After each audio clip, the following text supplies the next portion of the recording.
Kamusta Pilipinas? Sa today pag-uusapan natin ating scooter ulit, ang Honda Beat. Ano ang best oil na magandang gamitin sa kanya at paano mag-change oil, so stick around.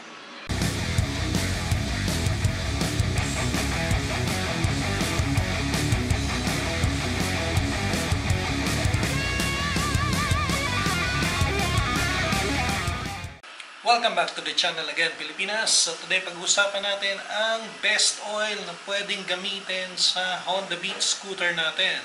So tingnan natin tong oil na gagamitin natin, ha?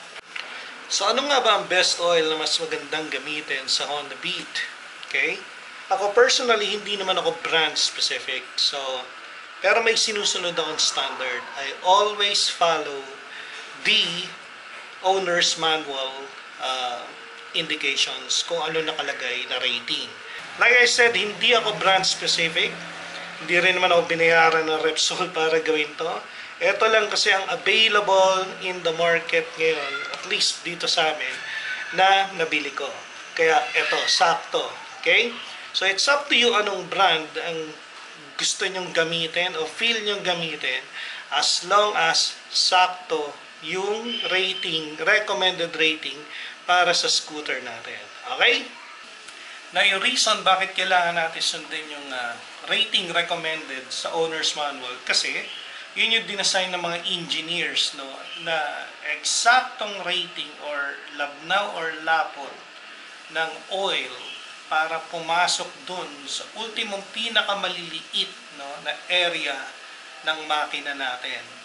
So, kapag hindi sakto yung rating na nirecommend ng mga engineers, in the long run, dun mo mararamdaman yung effect.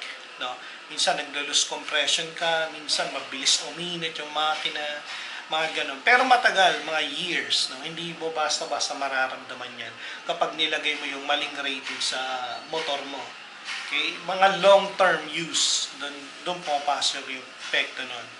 Okay? So, tara, mag-change oil tayo. Okay. Ginagawa ko bago mag-change oil, pinapainit ko muna yung makina ng 1 minute. After nun, palalamigin natin ng 2 minutes, then saka natin i-drain yung oil. Yung reason bakit natin pinapainit is para mas mabilis yung flow na paglabas, no, ng oil, pero hindi masyadong mainit para mapasok pa. Kaya 1 minute na painit, 2 minutes to cool down.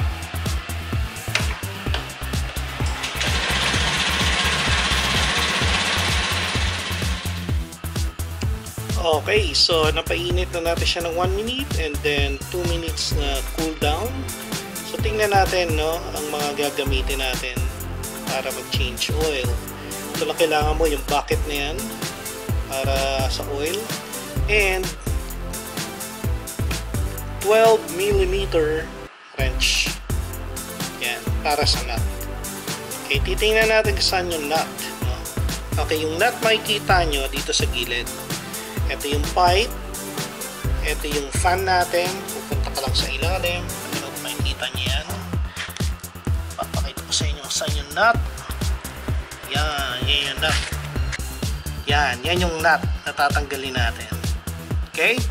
So nandito lang yan, no? Sa fan, pupunta ka na ilalim. Yun. So luluwagan mo lang yan. And then magpo-flow na yung oil. So let's do that.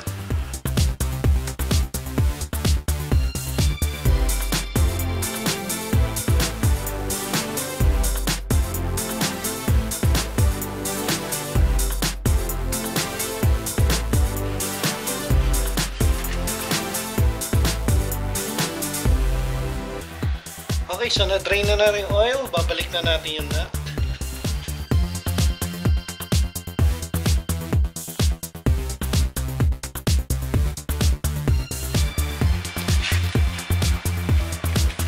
Pagbabalik nyo yung nut, gamitin nyo muna kamay, kasi pag mali yung pasok, ginamitan nyo agad ng wrench, baka mag-loose thread.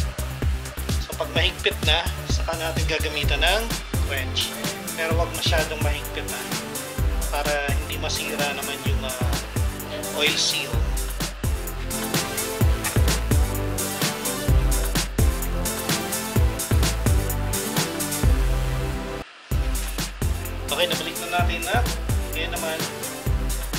lalagay natin yung oil cap.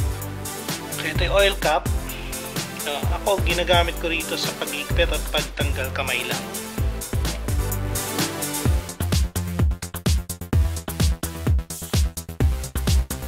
Yan. Nasa natin. Yung opening, lagi ko nililinis yan. Like I said, this is 1 liter pero 700 lang lalagay natin.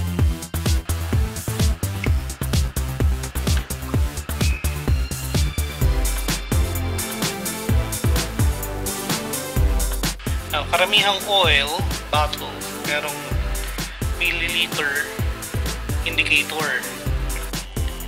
So dito, iiwan lang tayo ng 300 milliliter.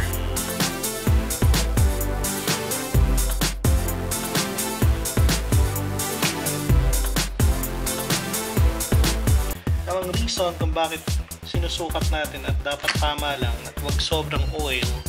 Pag sinobrahan mo yan ng oil, yung pressure niyan, pag sobra yung oil, lalabas sa mga kung saan singit-singit ng makina. So doon nagkakaroon ng tagas yung makina natin pag sobra ng oil. So babalik na natin to. Kamay lang ha, huwag gagamitan ng pliers.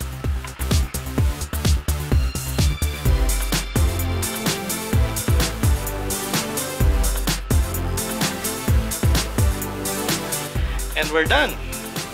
Okay, so nabalik na natin oil cap. Bago na yung oil natin. Try natin paandarin. Tingnan natin kung smooth.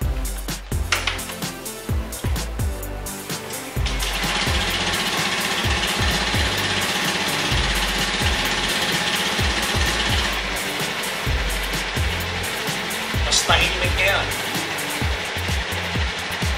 Okay, Pilipinas. So yun lang po. I hope nakatulong sa inyo yung video kung anong best oil na pwedeng gamitin sa ating Honda Beat at kung paano mag-change oil. So, I'll see you again in the next video. Please subscribe if you can.